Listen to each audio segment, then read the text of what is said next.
میں نے ایک پاکستانی یوٹیوبر کا ایک انٹرویو دیکھا. وہ کہہ رہا تھا کہ ٹریڈنگ کے 70% جو اسٹوڈنٹ ہیں وہ ہم لوگوں کے ہیں.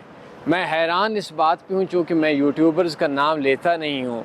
وہ جتنے بھی بندے بیٹھے ہوئے تھے وہ سارے کے سارے فراڈ، یہ 2 نمبر بندے تھے، اور ان میں سے ایک بندہ بھی خود ٹریڈنگ کے اندر نقصان میں نہیں تھا.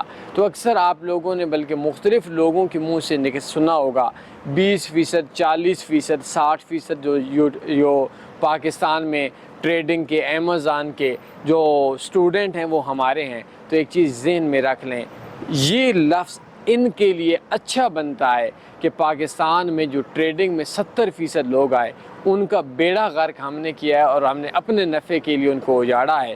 بہرحال مسئلہ یہ نہیں کہ زیادہ لوگوں نے آپ سے سیکھا، مسئلہ یہ بھی نہیں کہ کم لوگوں نے آپ سے سیکھا. مسئلہ یہ ہے کہ جس نے سیکھا وہ کامیاب ہوا یا نہیں، جو آپ نے بتایا وہ سچ تھا یا دھوکہ تھا. مزید بایو میں ایک کورس کے لیے میرا واٹس ایپ نمبر ہے، اس کو دیکھ